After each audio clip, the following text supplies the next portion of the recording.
Okay, so you can still see my screen and everything, right? Everything good? Okay, perfect. Welcome.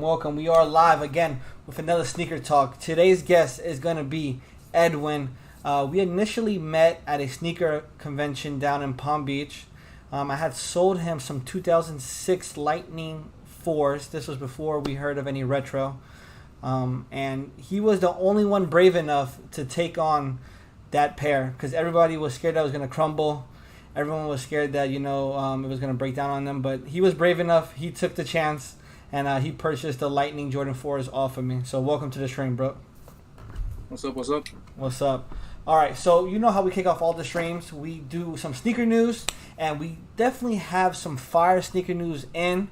I don't know if you heard this yet, but Kanye West is going on a little rant about the Adidas Adilet slide. This coming out maybe, an hour ago he posted this.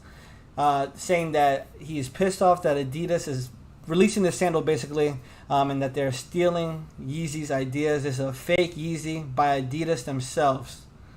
What are your thoughts on this? Is this a fake Yeezy slide or what? I mean, you can see the I guess the inspiration due to the Yeezy slide, but how can you steal something that came from the same company? As far as technology, right? There has to be some type of correlation as far as design with both design teams and knowing what it is. It's just, I feel like he's just at the point where like he feels that anything that looks or resembles anything Yeezy is a knockoff, even when Adidas is doing it. Yeah, because even he should be more on like other people copying his stuff, as far as like Ermin Potato or some other people that are blatantly just copying his stuff. Hey, I seen Target was selling Yeezy slides. Not Yeezy slides, but their own version of Yeezy slides. They look super similar to Yeezy slides. So there's a lot of different people, and you can't really say that because, like you said, it's coming from Adidas themselves. So like even what is it? The Yeezy 500. That bottom is off of a different model, I believe. I think it's the 500. Yeah, it was based off of a 90s sneaker, the Adi something. I forgot right? exactly. But yeah, right, it's the same sole. Ripped off the entire sole and just used it on his own silhouette. Yeah, so exactly. So is he being a little contradictory right here, saying that they're stealing because I'm pretty sure he got the inspiration from a 90s or a different Adidas model. So I don't know. Ye's pissed. I'm feeling that we're going to get a lot more rants coming in within the next couple of hours or so. So if you want to have an entertaining time, make sure to tune into Kanye's Instagram to see that. So I don't know. I'm interested to see it. I've seen a couple of videos saying that it's not as comfy as the Yeezy slide. I don't own a Yeezy slide in my collection yet, but I'm looking to compare the two. How do you have Yeezy slides? Yeah, I actually just got the black ones in. My go-to slide. I actually been rocking them since I bought them, so it's been like 5 days straight. Yeah, I think that's the thing that's saving Kanye right now is the Adidas slide and the foam runner. Because right now Yeezy and was that? What was that? You just think the slides and the foam runners were saving him? I mean, right now, I think people are tired of the 350s. Oh, 100%. People have been tired of the 350s for years, but yeah. His boot was crazy. Oh yeah. Any boot that he drops is crazy. I feel like people forget that. Oh yeah, with all the Yeezy season. Yeah, you're right. I do forget that. I forget that he all has his own totally separate line technically, with that Yeezy itself. So the boots I haven't really got into. That's just me, not my style. I know I've seen you wear it a couple times, but yeah. I gotta check them out. Next piece of sneaker news is we got some more detailed images of the 1985 version. I guess they're calling it the Chicago Reimagined. We can see the leather cracking on here, the aged tongue, the wear on the outsole looking a little whitewashed, the cracking in the toe box for the white leather. What are your thoughts on this shoe and how they're releasing it? My thing about this shoe, man, too many pictures have been leaked. No official pictures have been out. The last picture that got leaked before this was technically just the uppers, not even glued onto the soles, and it made the shape look completely weird on them, and people were complaining on them. Yep. I'm a fan of this crackled stuff. I'm a fan of all the aging, but I'm also a fan of having that happen naturally. I feel like they just need to just release a shoe and let people destroy it. If they want to do that, let them do the thing. Another thing I don't like about it is they're trying to reimagine the 85 and they went with the 2016 shape. I don't get it. I think they should have done the 85 shape. They've done amazing with the 85 shape. So for me, that's just makes no sense to me. Okay. Other than that, I'm a fan of the shoe. I have the shoe. I have the original. So for me, it's so yours is already doing this naturally. Yeah, I get it. I get it real quick. All right, let me pull your stream. Let me pull that up really quick. Yeah, so they have those images of the 1985 reimagined. I think it's a fire show. I think it's gonna be kind of tough to get. I don't know. I've been hearing rumors that 100,000 stock number on sneakers. Oh, you see right here. Look at it. We have an 1985 right here. That's crazy. Yeah. Did you have these restored in any way or no? No, it's worn 3 times since DS. I've worn them twice. I bought them once. I bought them technically brand new, but they were worn for sure once. One of my boys, he had found a crazy locker or a storage unit, and I bought mad stuff off of him, and this was one of them. Wow. And I've had this for about a year and a half now.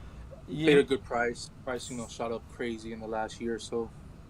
But imagine that, opening a storage unit and just seeing 1985s, 1990s, 1980s. Crazy. Like the collar's all soft still. It's like it literally looks like a retro, but originals. That's crazy. That's a beautiful show. You see, and with that, like the Jordan 1 not crumbling as much, as like the 3s or the 4s, 5s. Yeah. Because of the stitching and the midsole itself, so it looks fire. I mean, there's definitely issues. I wouldn't say it's not it's a foolproof thing. I've definitely had pairs of 85s where like the rubber's just dried out being so old, where one step and it cracks. Same thing with Air Forces, like old Air Forces from like the 80s. But they do hold up better than others, but they do still have issues as far as depending on how they got stored, the rubber, the collars being all crunchy and stuff, leather being really stiff. Imagine a leather that's been in a garage or in heat for 40 years. Yeah. I think it's hard to wear. Wow. No, I'm definitely... I think the oldest pair I've ever had was a pair of 2006 Jordan 5s. I believe the Stealths came out in 2006. Yeah. That's when we had all the Jordan 5s. I keep talking about that year. For some reason, I don't know, it just keeps coming up. But that 2006 year, bro, with the olive 5s, the green bean 5s, amazing. Year of retros, for sure. Right? I mean, think about it, right? I mean, people will compare it to like a 94, first time they ever retroed, or 01 when they re-retroed a lot of the original colorways. But if you really think about it, for our generation, everyone always goes back to 06. You have Laser Force, you have Lightning Force, Thunder Force. You have all the 5s that came out, all the women's releases that came out. You have all the dunks. All the dunks. Yeah, all the dunks. Fucking the Fantastic Pack. 06, I mean, and for me, I mean, for at least most of us, we're either in middle school or high school, and we were pretty much being exposed to what the sneaker world was at that moment. I feel like a lot of us started around that time. At least the older guys, not the new dunk wearers, but the old ones. That was like one of those pinnacle years for us. Yeah, and then just to see the green bean being retro today, and just to see like the slander. I'm not here for the fucking slander. If you're slandering the green bean, bro, I can't get with you, bro. That's just me. Like, I respect both sides. You respect both sides? I don't know, bro, because I seen a picture, right? They have the green beans, they have the Midnight Navy 6s, and then they have the Heritage all on the walls because they're all bricks, quote unquote bricks, right? And they're saying that all these 3 colorways suck. That's what they're saying. But who are these people? The people that started, Yeah, casuals. They weren't there, They weren't there in DXC trying to get a pair of Midnight 6s, praying that they were wearable back in 06, 07, 08. They weren't there getting green beans. They probably never seen green beans until they just came out to release dates or forums and all that now. Yeah. But they weren't there. And that's why I respect both sides of it, right? I respect the fact that like people don't like the new release. I personally sometimes don't like new releases, like how we were talking about lightnings. Man, that Mm-hmm. shape is completely off. But I'm glad they did a lightning because it's hard to get a wearable lightning. And now you got to think about soul swaps and the way sneaker restorations are now, paying so much money to restore an old shoe and give it a new life. But why not have a new retro? Yeah, no, I totally agree. And I know You that, know? that's the struggle, having like that 2006 shape of the green bean, even just from wearing it, how it looks now, obviously, 15, 16 years later, how it looks now, and then you get the retro, you're not going to get that same look. Yeah. I mean, and mind you, the 5 is not even a bad shape as far as the retro goes. The 4s are completely different. Um, I'm I more noticed with I'm the threes too material. sometimes. Yeah, I Th- mean, they all just my thing with the whole retro thing is Nike has archives. Nike and Jordan have archives of all this stuff. And they have, I mean, I would hope they have all the measurements and all the prints and stuff. They should. mhm. How hard is it to just retro shoe properly? Why not have a team dedicated to that? Think about how many people that don't even know about the history of it are still going to buy the shoe. But if you actually do a right retro and all the purists come out and actually support it too, they would sell off faster. There wouldn't be this whole thing of it's a brick or anything, because all the older cats would go get it and all the new cats would get them. Hey, Nike, if you're watching my streams, listen, what's up? Yeah. We do have a Because comment right. they killed it with the air pressure, Okay. and people slept on that. But the air pressure, from packaging to silhouette to material use, was pretty much spot on. Whoever designed that or whoever was in charge of that retro, they should be in charge of all retros because they killed it. That shoe, immaculate. I have both pairs. I have the original and the old pair, Mm-hmm. and honestly, you can't tell the difference between either or. It's crazy. Hey, listen, they got to step up their game with that because with the shape, I've even noticed like with the threes, sometimes like the tongue is different. Sometimes the leather comes over the back material. Sometimes the back material comes over the front leather. Correct. Going based off of different models and stuff like that.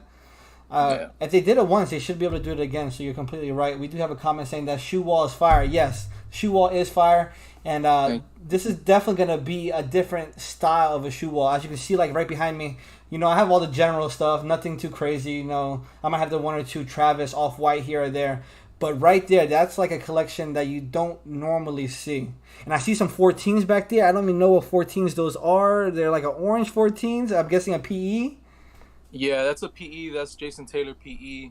Oh I wow, have that's two pairs of those right there. fire. Um, I guess just to talk about a little bit of the wall, that's my Miami wall. Basically, anything Miami related is on that wall, from PEs down to just silhouette models to just what players wore. So everything there is responsible or just correlation to like Miami teams. So I have a bunch of Alonsos, a bunch of Tim Hardaways, Jason Taylor cleats, Dan Marino cleats. I have Bernie Kosar cleats. So I have PE up there that's from 1983 that we won the first national championship with UM. And imagine that's PEs before Jordan even was with the company. So that's a piece right there. A bunch Yeah, of Tim Hardaway's up top, T-Bugs, the Air Ala Bacons with the retros, more game worn Alonzos, STSs, Maestros, just a bunch of random Miami stuff. that's crazy. That's so fire. Now, do you wear the stuff that's on the wall, or no? That's more of a decoration piece, basically. Nah, I mean, I wish, right? Yeah. I guess I'm trying to set this up. Sorry, because I heard that the mic was a little messed up, so I'm trying to situate this. Um, Yes, sir. I wish I could. Unfortunately, I can't. A lot of that is size 18, or like Alonso's size is from the beginning of his career was a size 17 all the way to a 18 and a half by the time he retired. So there's no chance of me wearing that. Yeah, Um, yeah. M Hardaway is a 12 and a half at the end of his career, was a 12 at the beginning of his career. I'm an 11, 11 and a half. I could wear his stuff. I've worn a couple things, but it's just a little too big, and I just don't want to risk damaging the shoe. And as far as like Jason Taylor is a size 15, Dan Marino's a size 12. I'm trying to think what else I have up there. That's And then fire. That's so cool. yeah, anything else is just more like either it's just not the size that I have a couple that I fit and I will wear, but not all of it. So I know you're into vintage, right? And Right. all the stuff. What is it about that '90s 2000 era? Is it just nostalgia for yourself? You watching it? That's what it is. 100%. Just growing up, first time I ever even saw sports. I mean, seeing Dan Marino just in the pocket, and mind you, I wasn't even thinking about shoes. I was just thinking about the sport. Just my mom was the biggest Jason Taylor fan, so me being a kid and seeing her root for Jason Taylor, and him being a monster of the Dolphins, and mind you, towards the end of his Dolphin career, where we were, I mean, till this day, we still not a good team. Hopefully that changes this year, but just nostalgia of just being there, experiencing it, going to my first game, seeing what they did, the dominance they had back then, to my first Heat game, going to the Miami Arena, not even like a AAA, and just seeing what they were wearing, seeing Alonzo with his fight against him, Yeah. him getting held back and stuff. Like I have that shoe right there. Just a lot of memories tied down to that. I'm literally just, my girlfriend hates me, but I'm always on eBay just looking for pieces that just remind me of childhood. And I'll be like, babe, I've been looking for the shoe forever, and I feel like that's my excuse for all the time. But yeah, it's just, I guess the older you get, the more you hoard childhood memories. No, yeah, I definitely can agree with that. Like I have a couple of boxes in storage that are like just stuff from my childhood, and my wife's always asking me like, "Yo, why do you have this? It's just sitting in storage." I'm like, I don't know. I just can't get rid of it. It's just some childhood memory stuff. But that's dope. That's a perfect segue to. Can you remember probably like the first shoe that like mattered to you? Like what started this obsession of sneakers for you? First time I ever cared about shoes on like a serious level would for sure be first year of middle school, sixth grade year. Mm-hmm. Walking in, mind you, all elementary school just rocked Air Forces, just different colors. It was just a go-to, but never cared about collecting or being serious about it or just understanding the whole culture. First year or just first couple weeks at middle school, I'm in math class and the homie Matt Logo, he just came 2 weeks straight of wearing just different Jordans. Like every single day was a different shoe, and it was something that honestly just caught me. I didn't understand it. I was like, that's not even possible. So I was used to buying two shoes, the 2 for $90 that used to exist back then. Yep. And just rocking that till Christmas, getting another 2 pairs, calling it a day. This man wore 10 different shoes in 2 weeks, and I was just like, what is this? What's going on? And he gave me a retro card. I don't even remember what retro card it was, but for sure it was like up to like a 17 or something. Uh-huh. And basically was able to see what different models there were. And I remember just gravitating to the Aquas. Aquas in a retro card. If you ever remember a retro card, mm-hmm. I felt like Aquas were like the one shoe that always stuck out. It was the only black and like purple, teal, which were my favorite colors till this day, are my favorite colors. And it just stuck. I was just like, what is that shoe? And mind you, this is 04, 05. So no retro, because the next retro was 07. I was already freshman year high school. Mm-hmm. But I remember going crazy on eBay trying to find an Aqua. And I've had a 93 Aqua since then. Where are the Jordan 8s? Where are the Jordan brand? Where are the Jordan 8s, bro? I don't understand. Why are they not dropping any? I mean, they just did that. I guess I should say the Aqua or the Bugs Bunny or like the traditional Jordan 8s. Yeah, I mean, like where? I want some Aquas. I want some Bugs Bunnies. I want They just did these. I ain't mad at these at all. Yeah, that's the basketball player, right? The Japanese, right? Japanese basketball player. Yeah, they killed it with this shoe. This shoe was amazing. I definitely overpaid for this to get it early because I'm a sucker for 8s, and just tan, red, black. The material usage is crazy. Red extra laces. Just a crazy shoe. I love 8s. 8s are model wise. It's just amazing. I love the design of the shoe. But I don't understand why they only did this one. I feel like if they're gonna, they already have the silhouette in motion. I don't understand why they didn't retro anything else. I mean, it's been a couple of years since they touched the 8, but at least they did it this year. I don't know what's next for 8s. I know they're going crazy with the 2s right now. Yeah, 2s, and then the next thing is going to be the 4s. That's going to be the new cash cow. They're gonna. I'm not ready for that. And then these are the. This is my boy. My boy Andrew gave me these, but this is a '93 pair. I have a couple of these floating around. Wow, Saran wrap too, because Yeah, it's gonna crumble. It gets dusty. That's funny. Yeah, no, eights are like those models. You know, like they don't really not a lot of the mass majority. 8s, 9s, 10s. When you get up to those numbers, obviously 11s are obviously hype. The playoff 12 sat, which I think were a great shoe as well. The 12s. And then we get into those numbers, 14, 15, 16s. I like some of them. Ginger 16s are fire. Let's talk about that real quick. We always go to bigger numbers, right? Everyone's always like, I love Jordan 1 through 14. I love Jordan 1 through 13. People hate 2s. And Jordan Brand's going crazy on 2s right now. People hate 2s. Like, yep. Hate 2s. You would have asked someone maybe 2 years ago, yo, do you fuck with the 2s? No one cares about 2s. It always gets skipped on.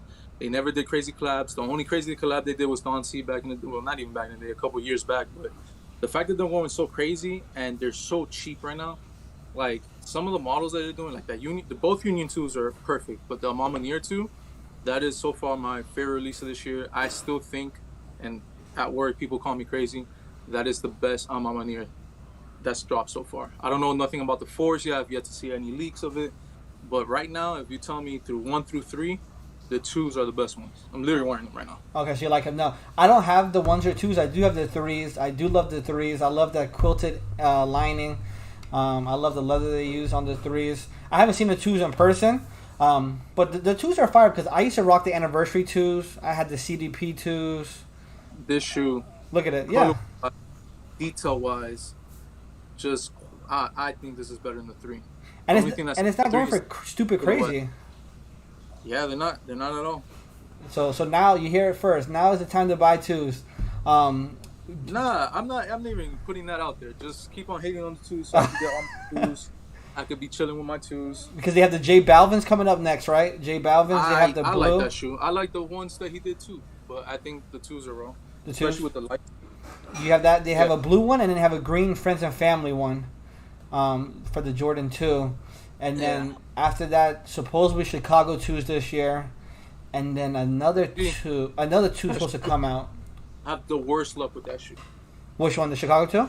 Chicago 2. They always crumble on me. Every single pair I've owned. Even the new ones. Oh, wow. Is there something with the midsole they do differently with the 2? I don't get it. I don't know. I have no luck holding those. I've worn older pairs that have held up better than what 2s do. Wow. I've had 3 pairs of Chicago's crumble on me in the last year and a half. Wow. Damn, that's crazy. So, a kind of interesting question right here. This is going to basically decide your favorite sneaker in your collection, basically. So let's say it's a fire, right? God forbid, right? You had to pick one sneaker on that wall. Which one you grabbing? You can only take one. Aqua 8, okay. Not even up for discussion. 8, right there. This is my favorite shoe. This is what got me into hunting. This is literally the shoe for me.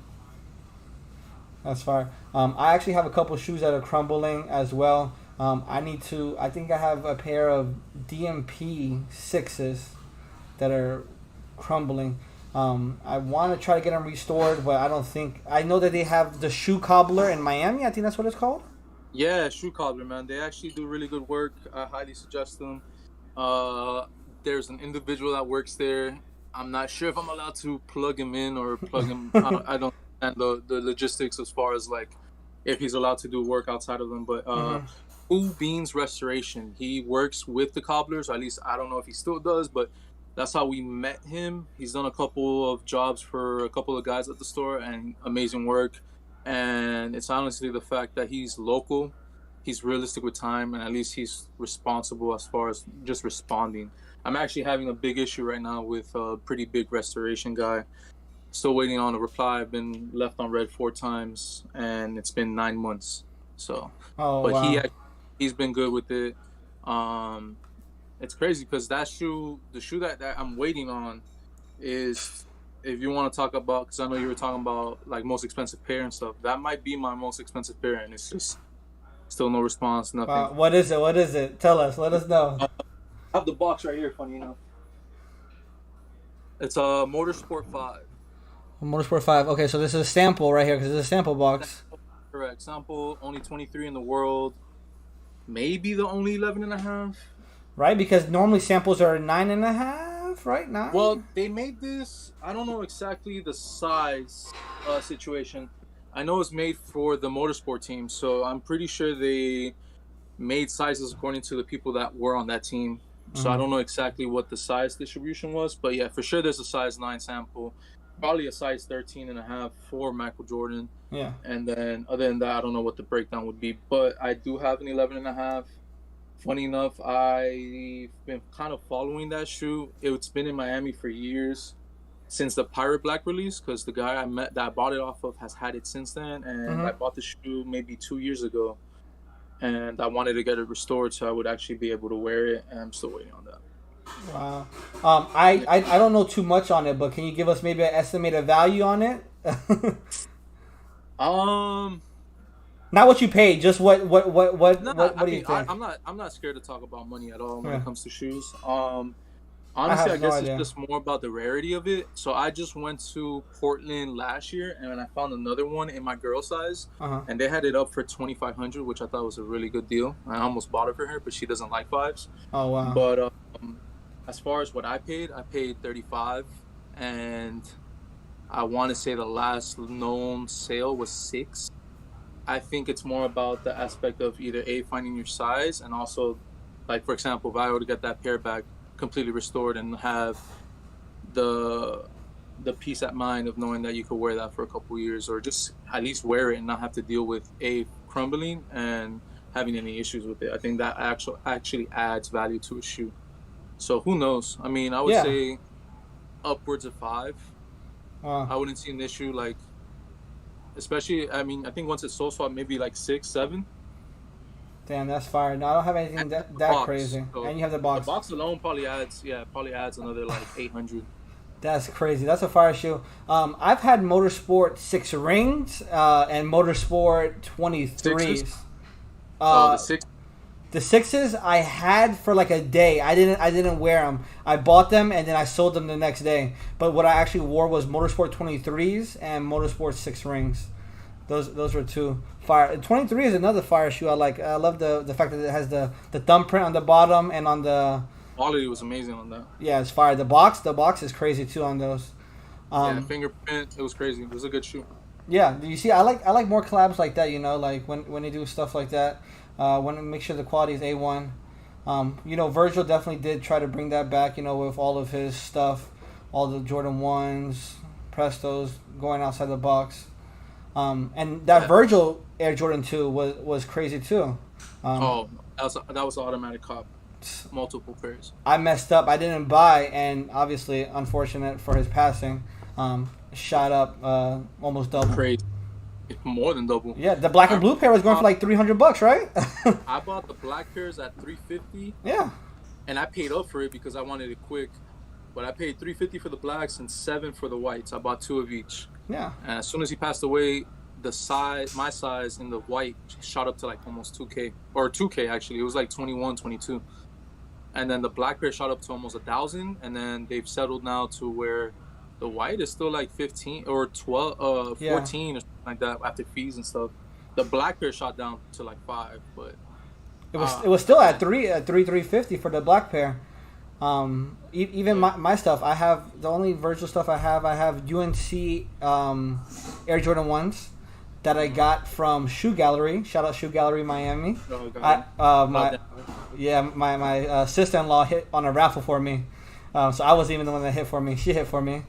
Air Max 90s, the Desert Ore colorway. I hit that on Sneakers app. I got that for retail, and I just recently picked up on sneakers for Off-White. For real? Yeah. Funny enough, the only time I ever hit retail, and I was telling this to my boys the other day.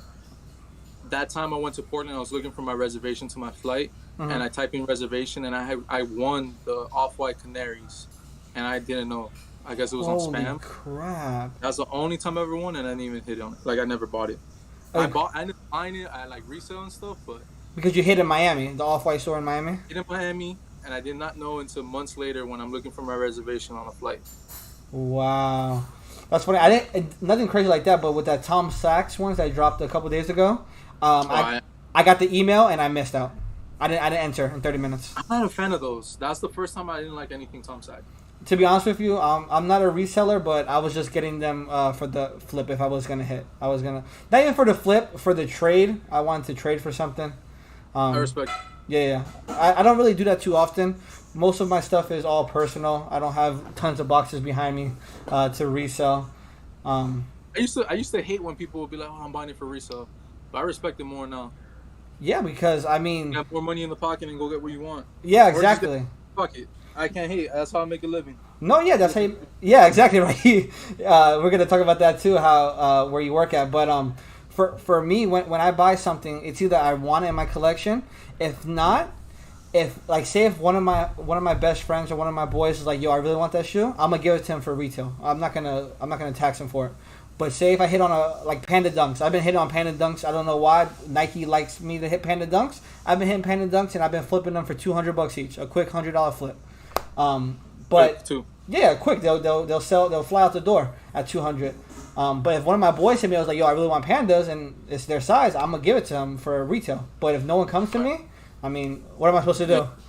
Yep. Yeah, that's funny. So if you could wear one Jordan model that's not the Jordan 8, because I don't want you to say the Jordan 8, which Jordan model would you wear? 15s. Fire. And yeah. That's crazy because not anyone is going to say that, you know? No one's going to say that, really. It's a great shoe. It's an ugly shoe. People hate the shoe. Even Tinker hates that shoe, but it's so fire.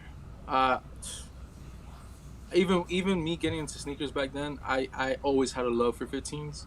It was just hard to get 15s back then. Because they just, I don't know what it was. People, I guess, hated it so much you could never find anything. So when they started retroing them, it was getting easier. And just like me hunting I've been trying to get my hands on the whole East Bay pack when they went the whole metallic route. Yeah. And I have a ton of the green pairs. I just got a red pair. I'm looking for black. I'm looking for purple. I just found out there was a navy pair. I've never seen that. Someone posted a navy pair the other day. And it said purple, black, and I guess the navy now. Yeah, those are the other three I'm looking for now. That's dope. Yeah, most people, they just. I've had a lot of people say the Jordan 3. I've had some people say the Jordan 5, but no one said the 15 yet on the live stream yet. So that's dope that we're getting into those higher numbers that no one really talks about, which I fuck with. I fuck with some of them, not all of them, but there are some colorways that I definitely do mess with. Well, what's one high number you like a lot that they wish they would retro? The Gingers, Cherry Woods. Yeah, Gingers. And there's definitely some 15s. I want some 20s to get retro. 20s. One of my first Jordans. Is it the all red? They're all red suede. I had the mustard one, the East one. Okay. East Coast. I think it was the East Coast pair. Oh, okay. I got you. In Orlando. At the outlets for like $70. It was one of my first retros, or one of my first Jordan models. I missed that. I missed going to the outlets and getting some retros. I've seen at the outlets. I've seen Bordeaux 7s. I've seen Mellow 13s. I've seen Carmine 6s. I've seen a lot of things. I used to work at Nike, so I've seen a lot of stuff that used to sit. Right, and a lot of people say that they are defective pairs. But I mean, most of the time they look pretty clean to me. I mean, maybe now, but back then it wasn't like that at all. It was pairs that never sold at retail. They'll just send them to the outlet and just sell it in the outlets. I mean, it was no defective pairs unless it was a B grade, but that barely happened. Now I know they have like that whole program where they're trying to sell refurbished shoes and all that stuff. So maybe now, but yeah, Nike refresh. Back then it was just stuff that didn't sell. Jordan 1 lows were sitting. All the Bread, Royal, Shadows, all those sat in my store. And now they're hitting for like 700. SBs, De La Souls, lows and highs. I did see De La Souls. Yeah, I did see those. I passed on them. $19.99 with discount came out to $9. Like, funny enough, my boy still has his pair, and right now payout was I think like $600 on his size. It was crazy. Yeah, stuff like that. I even seen some up tempos going for crazy amounts of monies. Yeah, the black pairs for like 4 now, 5. Yeah, and I had a chance to buy that pair for like maybe like 30-40 bucks because I had a Foot Locker plug that was like, yo, I'm gonna use my discount. Do you want a pair? I was like, nah. I was like, damn, I wish I would have bought just like Black Cat 4s. Who would have thought Black Cat 4s would be that nice? I didn't think. I'm over that shoe. I am so done with that shoe. Is that what would you say is the most overhyped shoe right now? 4s. 4s? 4s and 1s. How about dunks? You don't think like the Panda dunks? I mean, yeah, pandas are. I have a love and hate relationship with pandas. I don't hate it as much just because it makes money, but as far as I think people abuse more off the 4 and 1 hype, if anything. Like white Orioles being a $400 shoe, I don't understand it, and people go crazy for it. And people don't mind spending that. 1s, I mean, it depends. It's a hit and miss, but I feel like 4s and 3s, but 4s more because I don't think there's been a single 4 that's selling for under retail right now. Yeah, at least the Red Thunder 4s, those shot up to like 400 or 500 as well. Lofi, what's up? Welcome to the stream. They went back down. They went back down. They're like 3 right now. Right now, what you catch me in is foam runners. I love the foam runner. That's my daily. I have the sand colorway, and then the MX sand colorway. It's like the gray with the blue and the pink. And then the Onyx just came in the mail as well, so I got the Onyx as well. I'm looking for, so I could just everyday them, but I do have a couple of them. That's the perfect airport shoe. Oh Get in and out, TSA, comfortability. I hated that when I first saw that shoe come out, or when like it leaked and stuff. I hated on it. But it's one of those things where it's ugly, but it's so comfortable. Yeah, and it's a conversation starter. It is. People always looking at my feet, and especially like the older community, like, what is on his feet? What's on? Yeah. Is there an alien? They I don't know. For some reason, they always go to my feet look like alien feet. They always say that, like you have an alien shoe on, comfortable. And I like how they look. At first, I was skeptical, but I like how they look. Have you tried on the Salehis? No, I have not. I've entered so many different times for all the raffles. I have not been lucky. They're cheap right now. They're not that expensive. They're like $1 something. But they shit on the foam runners. That's how come. Wow. That's crazy. I don't have any yet. I've had so many pairs come into the store. I've tried them on. They run humongous. Right. So you gotta go 2 sizes down pretty much. But yeah, it might be more comfortable than foam runner. Yeah, and I think Salehi has rumored about 6 more colorways: a salmon, a orange. They better do the whole capitalize. Yeah, he's bringing Crocs back. Speaking of Salehi, New Balance. How do you feel about New Balance? The resurgence of New Balance 2002 R 500. The 500. The 990. All of the New Balance is going crazy. New Balance has always had quality. I've never hated on New Balance. I think they're killing it. I think as far as like giving the freedom to a lot of these people in collaborations, they're just letting them take full control of colorways, materials, just a lot of things. I think they're killing it. No, I agree. I'm right there with you. Comfort, they always had comfort. Obviously, they were always known as the dad shoe. That was everybody said they were the cutting the grass shoe, basically. I mean, I got introduced to that shoe because of Baltimore. Like, I just remember people trying to steal that swag back in like high school, and I never knew it as a dad shoe. I knew it as a Baltimore shoe. The DC Wale was big. Besides the foam posits, I remember him wearing New Balance like crazy.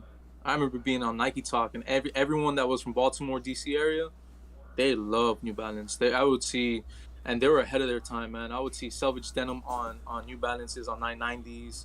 I would see crazy colors, European colorways, European or British made New Balances, just craziness. I would see I've always known New Balance as quality, but that's how I got introduced. I never thought about it as a dad shoe. I always knew about it as a Baltimore DC shoe. Oh wow, no, yeah. For me, I wasn't exposed to that. I think I was a little too young for. I mean, I think we're only like 2 years apart or something like that. How old are you? I'm 27. Yeah. Okay, yeah, I'm 29. Yeah, I'm 27. So I guess maybe that would just jump me a little bit. I didn't get exposed to that. But I love what New Balance is doing. I want to one day just like I love how they have different colorways, like European exclusive colorways. And that doesn't just go for New Balance. That goes for like Nike, all different brands having like European and Asia exclusive colorways. I would love to just do like a tour and just try to find that rare piece that's specific to that region and add that to the collection. That's like one of my things on my bucket list to do is to go around Europe and Asia and getting a rare sneaker basically in each part of that continent or whatever. I wish Nike would do a better effort of doing co-JPs or bringing back co-JPs or bringing back certain releases because they used to do it, not anymore. And all these dunks that are retroing, and at least with the dunk craze that's happening, a lot of people don't even know that a lot of these colorways were Japanese only, or Japanese exclusive or Asia exclusives. Like ceramics in '01 was part of a pack and only released in Japan. Or I don't know, if you look at the Unions, the three dunks that they used underneath were all Japanese exclusives. I wish they would cater to that a little bit more. Yeah, that was fire how Union did that, with the packaging with the passport and the baggage claim and stuff like that. Pistachio, Argon, and the Laker colorway, but whatever, yeah. City Highs. Yeah, so I think those are fire.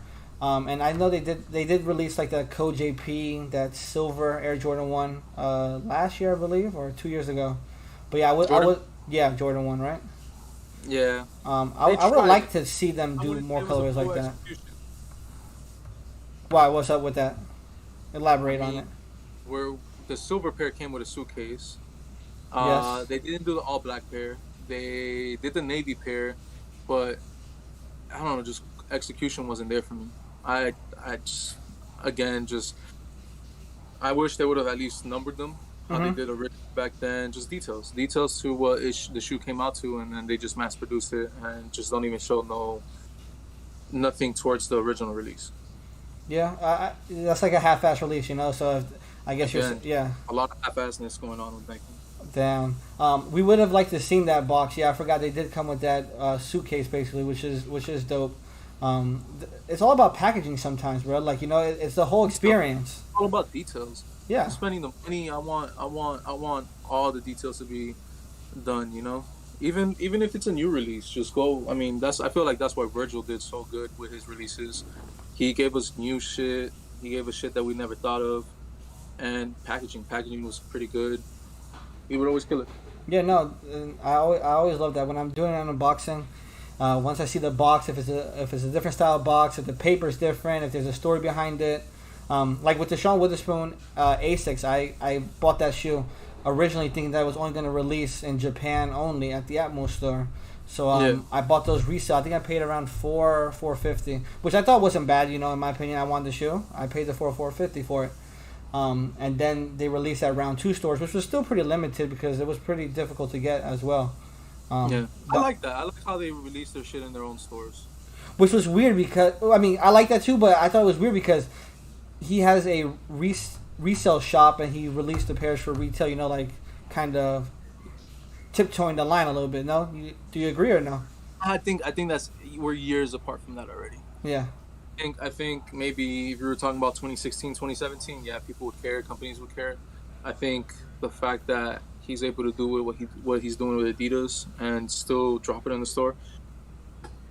I mean, I like it. I like the idea that his own shop is carrying his shoe. I mean, he started. That's the dream, yeah. He got everything from resale. These companies gave him the opportunity, knowing that he was a resale shop. Mm-hmm. So I mean, there shouldn't be any hatred towards him releasing his shoes in his resale store. No, I could agree with that. Quick question: do you believe that like vintage is dying, or is vintage dead? Is it coming back? What is it right now? Where is the state of vintage clothing? Clothing? Yeah. I mean, shirts. Vintage in general, man. I don't think it's dying at all. I think this is honestly the most exposure I've ever seen vintage have. Man, I've been doing vintage since high school. I used to go to fucking thrift stores just to get clothes that no one else had. I know your setup at the sneaker events always crazy. You got the wood set up all the time, and Vintage t-shirts going crazy. Yeah, I wish. I mean, I just did a pop up yesterday with my girlfriend, and if the vintage room wasn't as messy as it is right now, I would show y'all. But Mm-hmm. yeah, I think this is the most exposure vintage has ever had. I used to get laughed on for having an old Marlins tee or thrift. People are like, "Why are you buying used clothes?" To now, fucking used tees going for 1,000, or it's just crazy. Yeah. I think the most exposure that vintage has had. I don't think it's dying anytime soon.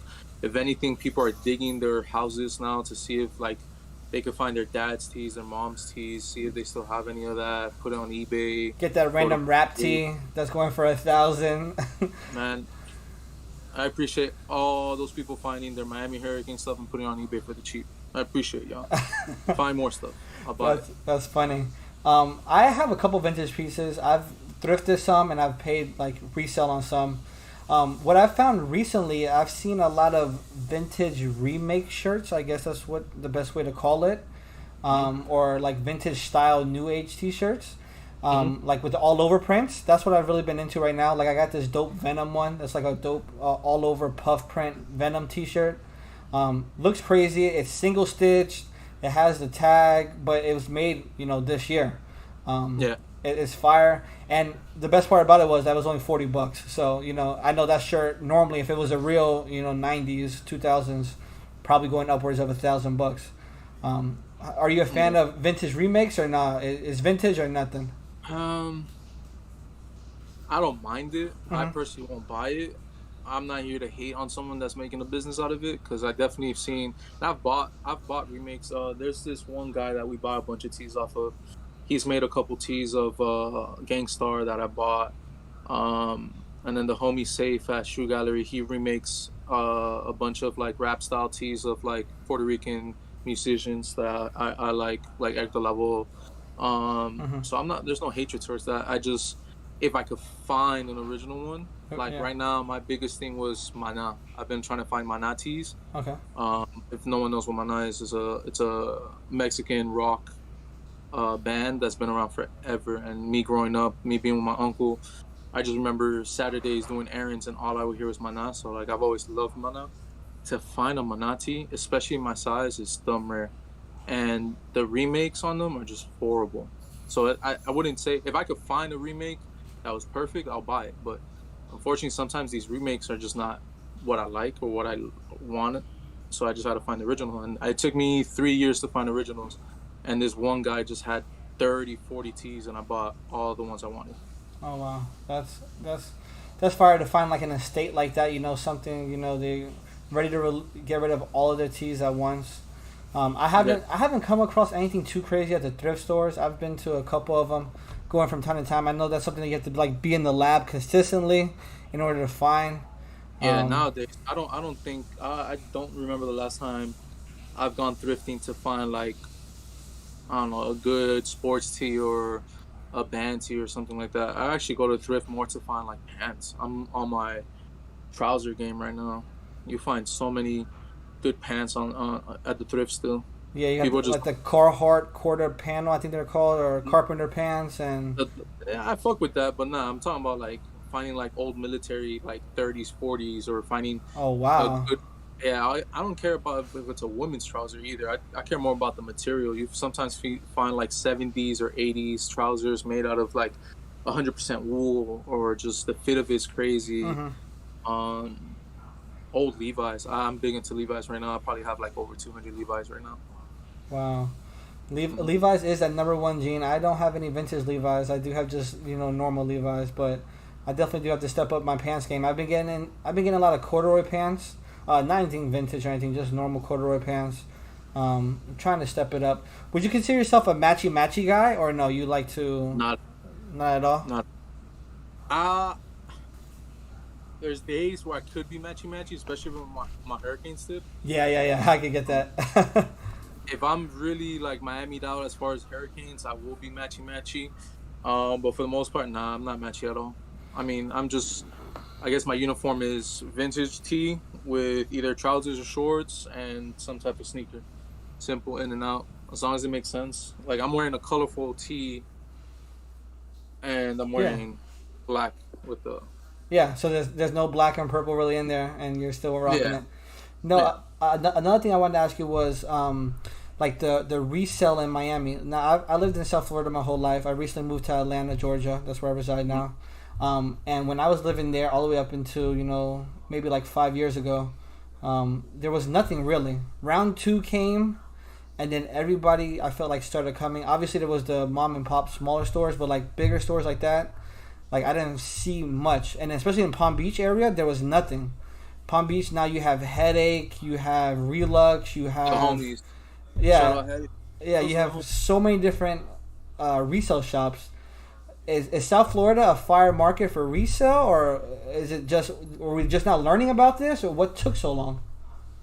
I mean, I wouldn't say okay.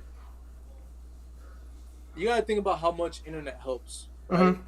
We could be in South Florida, Homestead. We could be in I don't know Wynwood. We could be in West Palm, and we have access to the same type of inventory when it comes to online. Because most of these stores are gonna have an online inventory. As far as having like in-store locations, it definitely is better now. I mean, growing up here my whole life, I remember at one point, like I was telling you, I would be on Nike Talk. Like we would have to order stuff through eBay. We would have to go to New York. We would have to go to LA and experience some of the stuff that they've had for years, decades. Yeah. I guess the resale shop stuff is kind of new over here.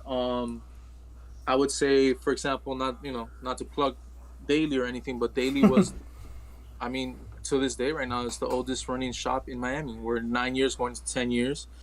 We have Round 2 here for what, 4 years, 5 years? You have Kith for 5 years. Flight Club. I mean, I'm forgetting Flight Club. I opened up Flight Club 2017. And then, you have Headache. You have a lot of shops that opened up recently within the last year or so around here. A lot of the homies have opened up their own shops. But and then Shoe Gallery's always been around. Shoe Gallery's been around since '95. They were the original store always. They were the only store that was around here that would have at least some type of limited releases. And it's easier now. I wouldn't say we're like still a booming market. New York and LA will forever have that title. But it's nice to see what's happening right now. It's nice to see that a lot of the homies open up their own shops. It's nice to see that you can go to different stores now. Same thing with vintage. There's a lot of homies doing pop-ups. There's a lot of homies having their own business and doing a lot of, markets. There's a lot of vintage markets going on now. So as far as like the community that we have now, it's way bigger than what it was 10 years ago. And really fuck with it. I mean, literally, just to say, I got those on my Minier 2s through the homie yesterday. I got the shirt from him yesterday. He does both. He sells shoes and he sells vintage. Which is perfect. I mean, that's the whole thing is the sneaker community. Yeah. 10 years I would have never been able to do that, Exactly. It's the whole culture. What's up, Carlos Bello? And the fits go hard. The fits do go hard. What's good, Carlos? Welcome. I ordered a shoe on Goat. How long does it take for the shoe to get ordered? Well, that all depends on when the seller ships out and Goat takes to authenticate your shoe. So it's going to take a minute or so. I usually say like a week, 2 weeks, if everything goes smoothly. I think the seller has 3 days to ship out. Then it usually takes a day or two to get to the facility. A couple of days in the facility, and then should get to you 2 or 3 days after that. So maybe a week or so, 10 days probably. And moving to Atlanta. What was that? Shout out Goat. I used to work with him. Hey, Goat. I've been using Goat. StockX, I have purchased some stuff on there. I know StockX is going through their whole battle, blah, blah, blah, whatever. We're not going to get into that really. But Goat's always been dope. I fuck with Goat. Shout out Goat. I still know a couple of employees over there. Because Flight and Goat are the same company. Yeah, right. I got sent out to LA for 6 weeks to train for authenticity. I was an authenticator for Goat and for Flight Club. Oh shit, that's dope. I didn't know that. We could probably touch on that. No, just what I was gonna say was coming to Atlanta and like the sneaker community out here is like crazy too, because you got like Good Times, Full Circle ATL, shout out Request, Sneaker Mo. At Good Times. You right? That's the homie. And that boy, he's doing his thing, man. The funny thing is I think I seen you one time at Good Times ATL. I don't know. I just saw the back of you, and then when I turned around again, you were gone. I was like, oh fuck! I think that was Edwin. Yeah, I was there 3 times last year for shoe events, because I was going to almost a lot of the East Coast events to go buy inventory and bring back Mm-hmm. down. Yeah. So, are you going to SneakerCon or no? Any plans for SneakerCon in Atlanta? I honestly haven't kept up with any new new events or anything. Uh-huh. When is it? The 25th and 26th, if that's Saturday and Sunday. I have events that day, but Mm. I mean, usually I would go. You usually go.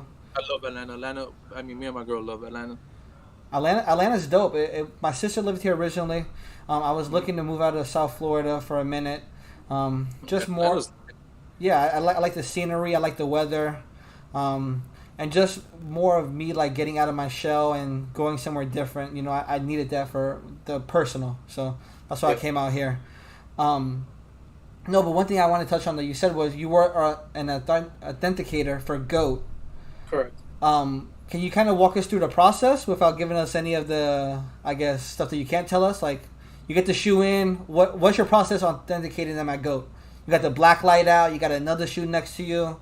Nah, man. You see, that's the black light is the biggest scam. Yeah. What is it? What is it? I don't know. I mean, basically, just how you're explaining it. Once an item sells on Go, you get it shipped to the warehouse, which you have one in LA, you have one in New York or New Jersey, and then you have a bunch of authenticators that are specialized in certain departments. So you have someone that's dedicated to only Yeezys. You have someone that's dedicated to only Nike basketball. You have someone dedicated to just general knowledge, so they could just work on a little bit of everything. You have people that are just, the head honchos are in charge of like any big stuff, like any friends and family, PEs, vintage, stuff like that. There's just a bunch of people that are in charge of different things, and I guess everything gets split up. So once all packages get accepted in, there's a team that opens up every box. Everything gets put into carts, and then it gets, separated the way it would get authenticated. Mm-hmm. And then as a team, you have to knock out everything. So I guess that's the whole, if going more into detail, the difference between StockX and Go, I feel like Go gave you the time to actually authenticate a shoe, while I've heard from personal experience from authenticators that, they give you 10 seconds on StockX. You can't authenticate a shoe in 10 seconds. There's some shoes that could take you a minute. There's some shoes that could take you 30 seconds. There's some shoes that could take you 10 minutes to authenticate. So that's the one thing I would say. GOAT never pressured you as far as like you have 30 seconds to knock the shoe out. To meet a quota of how many shoes you get through. The one and only quota was we couldn't leave until all shoes were done. And as a collective of, maybe 20 to 25 authenticators, we know we got to work on it quick, but we also GOAT's main thing was make sure that everything is authentic. It didn't matter how long it take you, if you had to go and ask, if you needed a second opinion. And I think that's what made it different. And as long as, there was days we were done at 2 p.m., there was days we were done at 6 p.m., Mm-hmm. I've heard, I was there during the summer, so I didn't experience the, holiday rush, but I heard of times where they worked 12 hours straight. Well, not 12 hours straight, because they're very on point with breaks. Mm-hmm. Like lunch breaks, they provide lunch, But just like a 12-hour day. But they would be there for 12 hours because they had so many orders that had to go out. But there was days they'll leave at 6, so there's days that they leave at 4. All depending on how fast they move. Mm-hmm. But it never was like you need to finish at this time. Did you experience a lot of fakes that got sent in? A lot. Yeah, with how much money is involved in the culture right now, there's gonna be fakes all around, and I wouldn't say it's like 50% or anything like that, but maybe 10% of stuff that goes through the website or through the app is fake. So that's where you stop it. And sometimes these people don't even know they have a fake. Sometimes they were they were literally just given a gift and they thought it was real, or they bought it for someone they trusted, thinking that it was real and stuff. So it happens. Yeah, no, because I know StockX is in a lot of trouble right now, saying that Nike said that they received 3 or 4 pairs of fake. But I want to know what was the number of how many they ordered. Like, did they order 20 and 3 or 4 of them were fake, or did they order 20,000 and 3 and 4 of them were fake? Man, timing for that shit is the worst. You're gonna tell me that out of nowhere after talks of you I think Nike's just trying to blow StockX. Mm-hmm. With the NFTs too. They were suing them for that too. That was the whole issue. That was the start of the whole issue. And then when they saw they were losing traction, in my opinion, that's why they brought out this whole fake stuff. We've known StockX to push fakes. That's just been known for years. And the reason why is because they have so much inventory going through them. What they created this market. they are the originators of the sneaker market that we know of right now. Back then, you didn't, yo, how much is this shoe worth? Oh, let me pull up StockX. No, that didn't exist back then. It was more of like, oh, I want 400. It was hard to get. I don't care if I pay $20 for it. I want 400. And if someone was willing to spend the 400, cool. There was no such thing as a marketplace to find out what a sneaker was worth, you know? And I guess I get this question asked so many times. Do you still trust StockX? Yeah, 100%. I still trust them. At the end of the day, they move the most units. They have all the logistics and all the information you need. They're pushing the most units out of anybody. So if you got to go through a whole marketplace as a business, for me, I need to check what the range of prices are going for right now. I'm still going to go through StockX. I'm still using StockX daily. Honestly, every single day I'm in that. StockX is almost like a price guide, a Beckett book right now, kind of. Yeah, I mean, to me, when people ask me, "Oh, you still use StockX?" Like, I still use eBay. eBay was known for fakes back in the day. Yeah, because there was no authentication, right? There was no authentication. Yeah, a lot of the homies that work that go actually went and opened up authentication at eBay. But it wasn't a easy system, especially with how much product they get internationally or just in general. But yeah, I mean, listen, it's tough. It's super tough. Yeah. I'm fortunate enough to know how to authenticate myself. So anything I buy, whether it's eBay, whether it's StockX, whether it's Go, whether it's through other stores, I'll be at a shoe store in a different city, and I'm still gonna authenticate the shoe in front of you and make sure I'm buying it real. But unfortunately, not everyone has that luxury. Or the knowledge, behind them. And it's just gonna happen. I mean, I still use StockX. I still go through them. No, yeah, I agree. Anytime I buy anything off of StockX, I usually get like a second opinion, or I look at it myself to make sure everything is going good with it. But yeah, it's slippery slope. We've bought hundreds. When I tell you hundreds of shoes, probably thousands of shoes on StockX through the store. We've had maybe 2 fakes in the last 5 years. Like, so you guys were buying to sell at your store? Yeah, we'll buy stuff on the store. If we need units, we need sizes. So you guys can still make a profit from buying resale from StockX, and then the store, because obviously the store has their markup, obviously, because it's the brick and mortar. They have convenience fee of getting it right there. Convenience fee is real. Convenience fee is real. I mean, just having for a lot of the stores, especially like here in Miami or just South Florida, to get inventory in bulk. I mean, mind you, like I told you, I would go to events. We'll go to events and go get inventory. And besides the fact of people bringing in stuff, but sometimes you just need more inventory, and that's where StockX helps a lot. I mean, you just have your card on file. As long as it makes sense, you're able to offer if they accept your offer, which most of the times they do. I don't know why people don't use the offer method more. They don't know about it. They just do the buy now. You got to offer.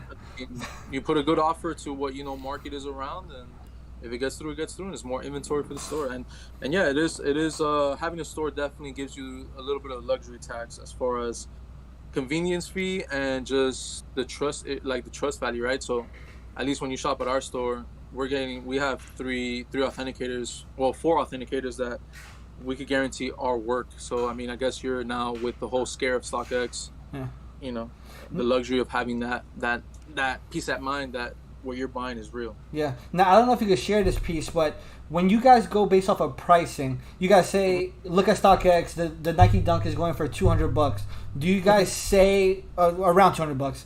Do you guys say like, okay, we're gonna try to keep this shoe $50 above, or are you gonna say we're gonna put it at the high, and then if it sells at that, we're gonna keep it at that price?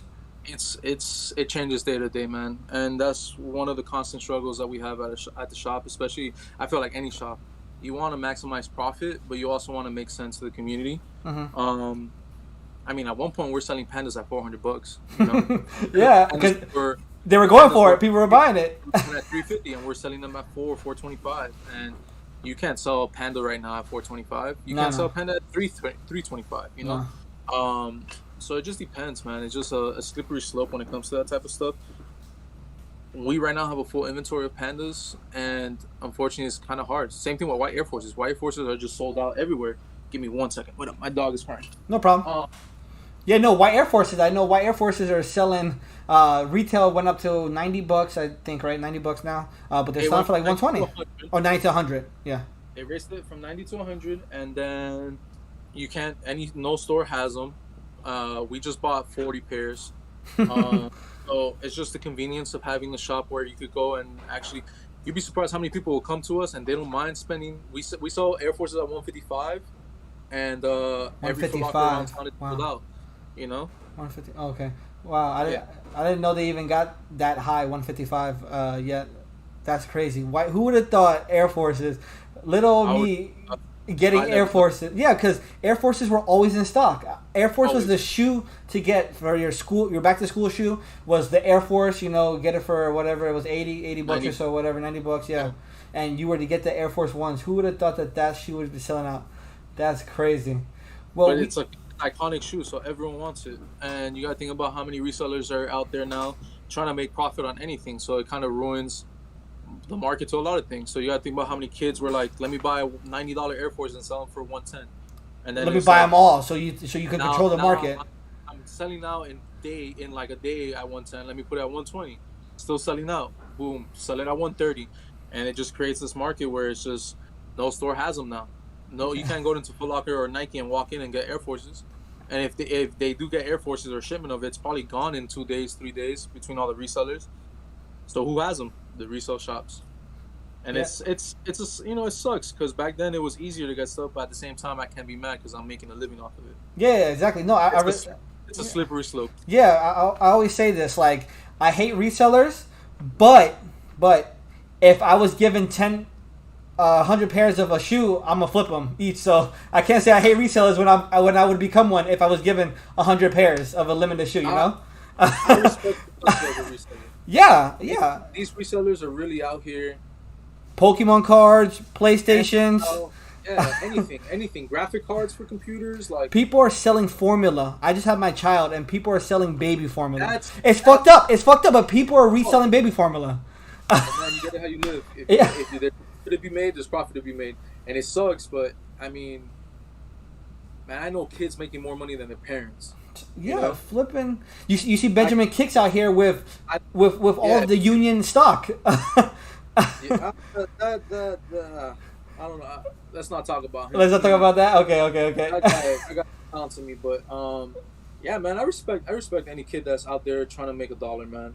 I can't hate on it. I used to hate on it off of the principle of like the sneaker game and stuff, but I can't hate when a 13-year-old or 14-year-old is out here out hustling parents. Like, gotta put the legwork in. He's doing the meetups, he's doing the Discords, he's doing the negotiating. Yeah, man, I added this. Perfect example. I didn't know nothing about Discord. I just downloaded this today and anything. I get a text from my little cousin saying, "Hey, add me back." I already knew I was on it. I don't even know how he found out I was on it. He's probably watching right now. He's in New York right now on vacation. What's up? If you're watching, I appreciate it. Yeah, I hope he's watching. Yeah, man. It's crazy. Discord is an amazing app if you want to like grow a community, because you could basically have your own Discord, and then you have like cook groups on here, which they have like early monitors, restock monitors, links that basically when you click the link, it adds the shoe that you want, the size you want, and you go directly to checkout. And then when you mix that with the autofill stuff, it basically just auto-populates everything. So once you click the link, it takes you to the checkout, the cart, your size is already in there, and then all your information is already auto-populated. You just hit checkout and you're good to go. You see, that's all. I feel like an old guy. I didn't understand anything you said, but I'm pretty new to Discord as well. Probably like 6 months in, but I'm learning. I'm used to going in person and buying shoes. That's what I said. My favorite sneaker in my collection, or one of my favorite sneakers in my collection, is the White Cement 3, the 2010 version, because that's the first release that I actually camped out for, and it wasn't even a camp out. I got to the Wellington Mall. I got there around 9 o'clock. The store can open 9:30, 10. There's about 11 of us in line. Everybody got their size. Everybody was happy. There was a couple pairs left over, the straggler pairs, but they were gone by the end of the day. Yeah. Now you can't even do that. Concord 11s was the worst release I've ever been to. Like, that was the release that 2011, yeah. 2011? Yeah, that release was ridiculous. There's so many people. The cops were out there. I literally was getting slammed into the wall by the person next to me. I was like fifth in line, mind you. I was getting basically slammed into the wall, and I literally turned to the cop. I said, "You're not going to do anything?" He said, "I'm not the line police." I was a kid. I was like 16 years old, so I didn't know. But now, like, bro, like, what do you mean? Like, control this. It was crazy. that shoe set it off. I felt like that shoe set it off. Mm. For that time period. Everything went crazy. I mean, for me, it was countdown packs. Countdown. Going, like, not all of them, but I remember the 11 and 12 pack came out for Christmas, and it was, I think, one of the last packs because they started with Jordan 1 and Jordan 22 pack, then it went to 2 and 21, and it made its way down to 11 and 12. Which was the DMP pack, right? Or no, 11, 12. No, I'm thinking about the... No, it was the countdown pack. The countdown pack. With the taxi. It was a taxi and the... Even 06, when the DMP pack came out, that release was crazy. Aquas, I remember I literally broke into Dayland Mall to get Aquas. But it was easier back then. But I remember breaking with my grandpa. My grandpa took me to Dayland. And mind you, I'm 3 years in the game. I've been dying for this shoe. I already have the original at home. And I found the retroing. I did everything in my power to get that shoe. I remember, and mind you, my hustle back then was selling candy. I used to sell candy to get shoes. And that's crazy. I did the same thing in high school. Yeah, I would sell candy and I would make my money like that. And so I started selling shoes and stuff. But I remember breaking into Dayland Mall through the employee. I guess it wasn't breaking in. I just went into the mall. Yeah. I was supposed to. And yeah, I just went in. And what they would do is Foot Locker, if you were smart enough to get into the mall early, the employees would be there already. They will let you buy the shoe and you just walk out. And that's what I did. I remember being first one in. And I remember people, when I was leaving with my grandpa, they're like, how the fuck did you get in? I'm like, yeah, man, I don't know. I don't know. Like, I'm not going to give you my secret, but yeah, I got my pair and I'm out. Yeah, that's when first come, first serve was the best. I think craziness was probably for sure going to be... Countdown pack for me was one of the first ones. Because that 11 and 12 pack, I remember driving around with my sister, her best friend, and her brother. And we hit up like 7 malls to try to get it. And backdoor was happening back then. And it was way easier back then because no one cared about backdoor.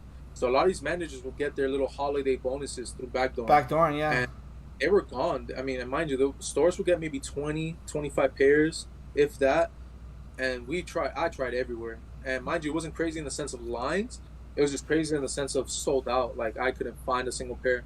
And if I remember Dolphin had 3 stores that had them, and they had lines, and they were ridiculous. And I remember waiting in one line. They ended up canceling the release, having to jump onto another line, having to pray that I would get a pair. I ended up staying there till like fucking 2 p.m. because they were running late, and I didn't get that release. But that was the first release where I was like, damn, this is crazy. And then I miss Jordan packs. Jordan packs were fire. I think the first Jordan pack for me was that Orlando Magic and the Raptor 7. Yeah. I miss Jordan packs. They're fire. 11 and 12 was the only one that sold out, but every other pack ended up getting split up in the stores. I remember the 20. Oh, 21, for real? They did that? They would break them down. Wow. They would split the shoe and put them at $99.99, and then it would eventually hit $70.99. I remember I bought a pair of 2s for $59.99 with a sale or something like that. That's crazy. I bought Raging Bull packs split, 2 different sizes of 10.5 and 11. Same thing on sale. Raging Bull pack sold out too. I don't know how that was there. Raging Bull pack was crazy. People loved that shoe when it came out.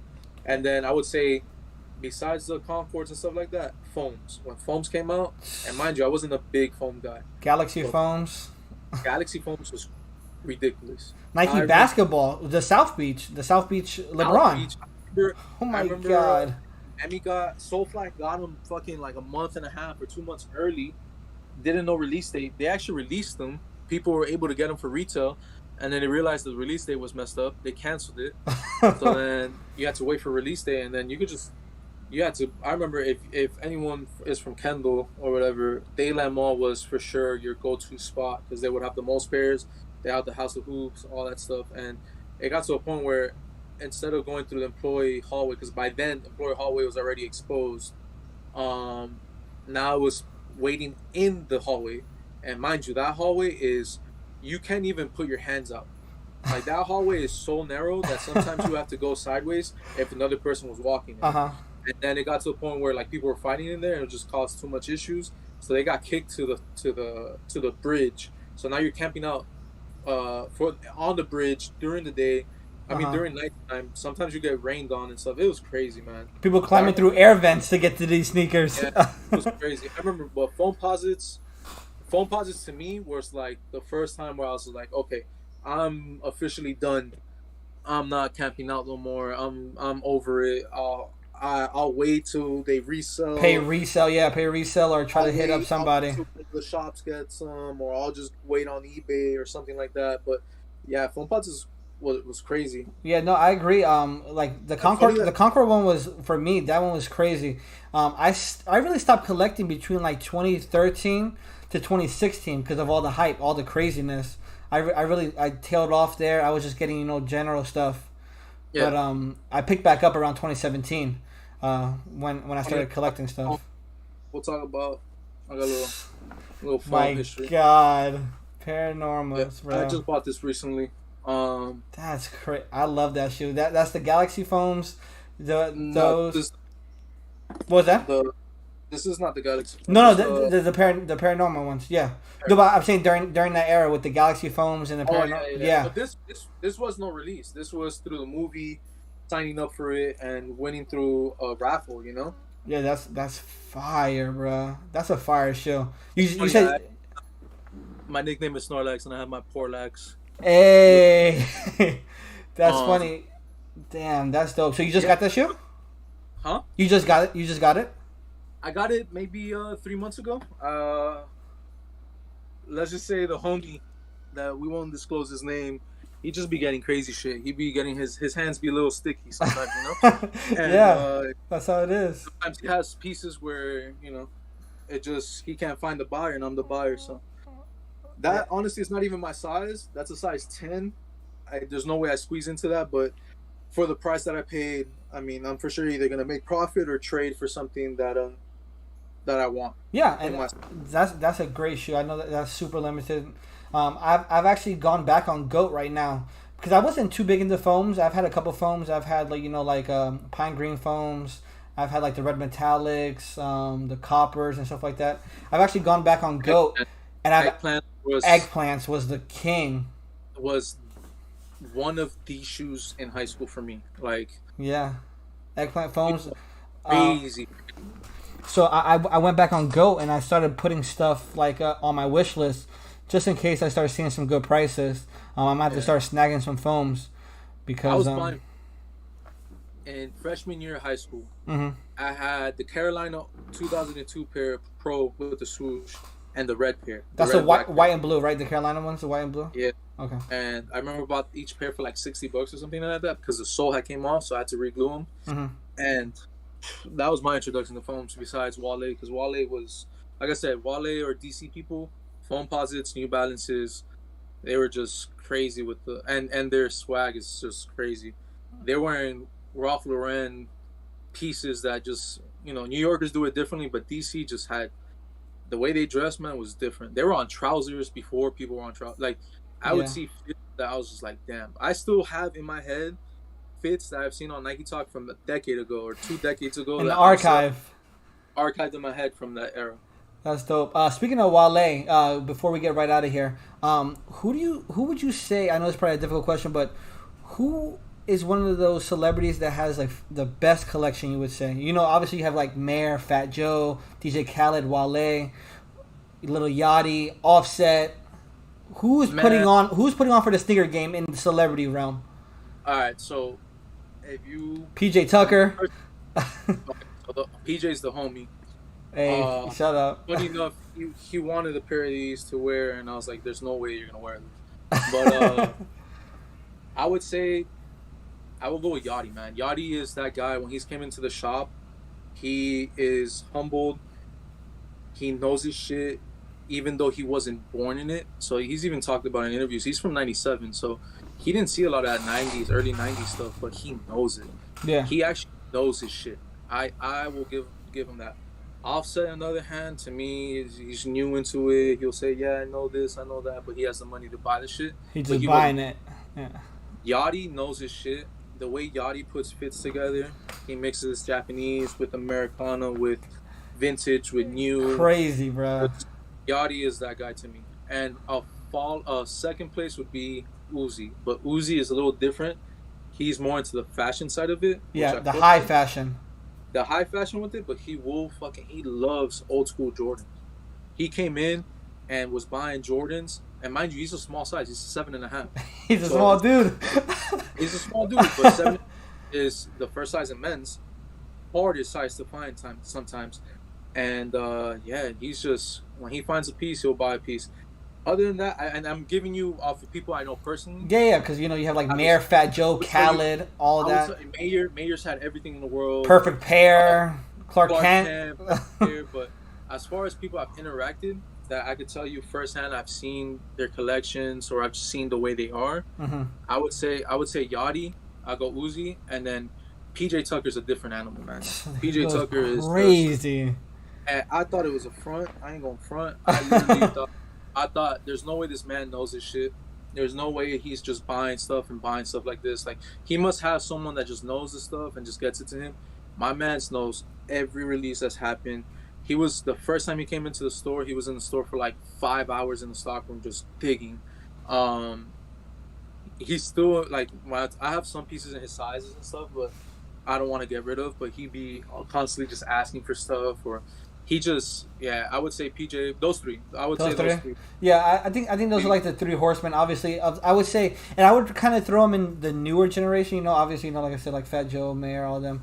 Older, Clark Kent. Yes, but you got to think about it too. It's like PJ Tucker has been in the league for fucking 15 years already.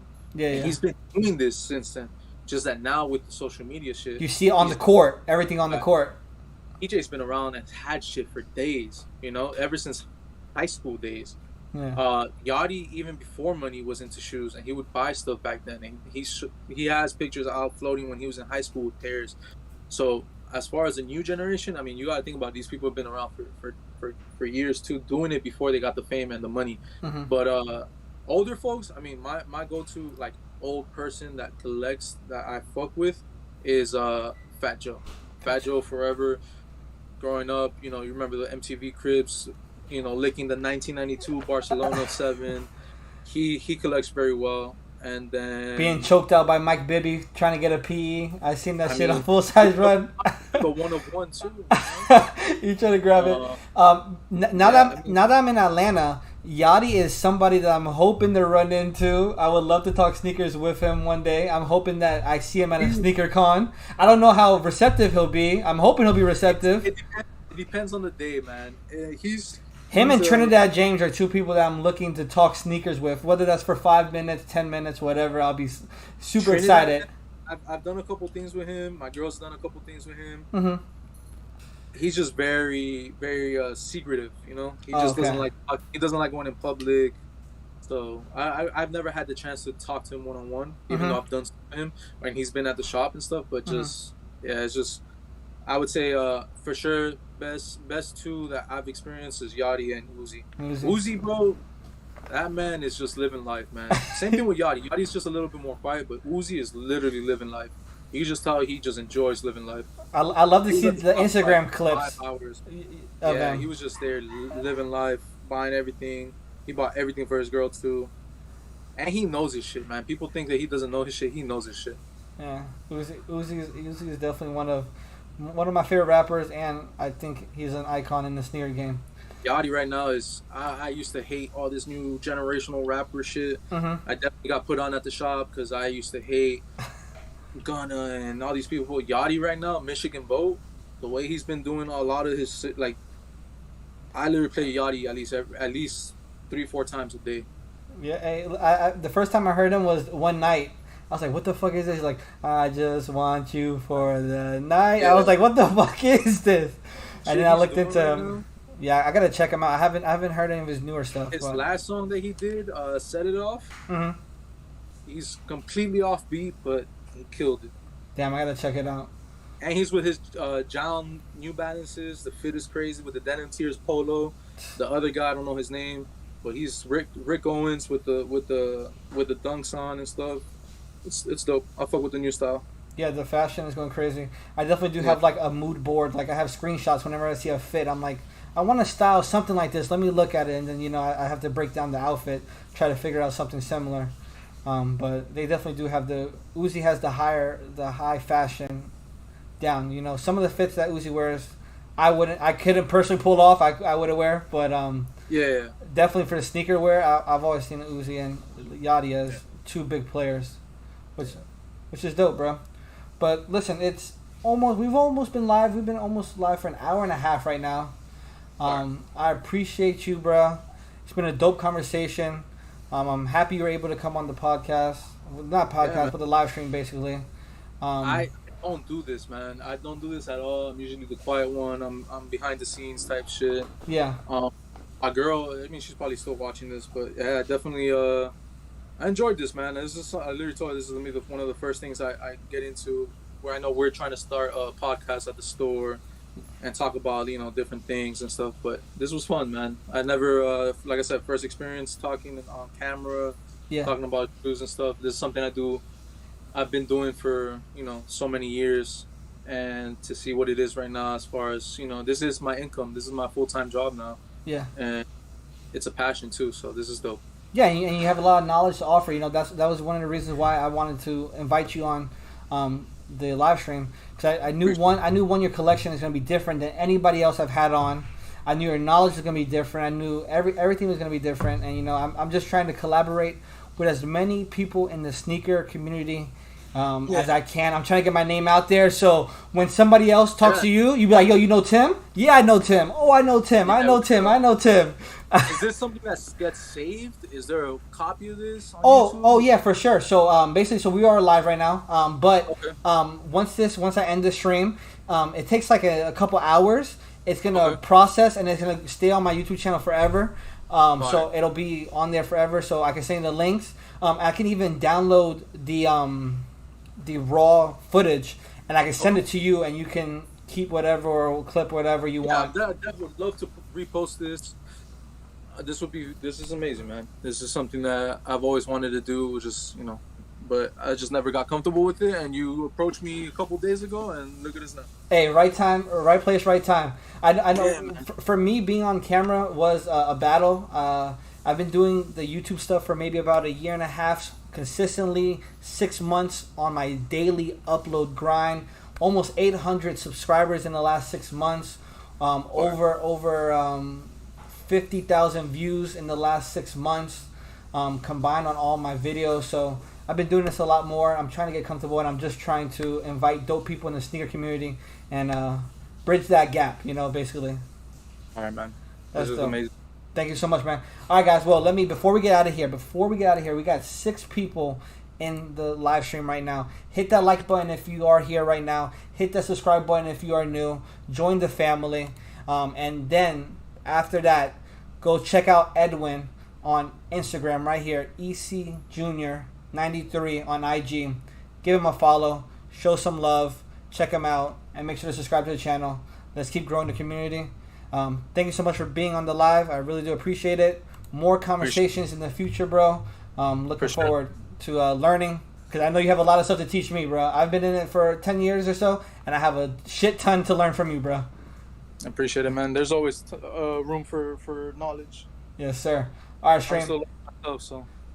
Yes, sir. Every day we're learning. Peace out, stream.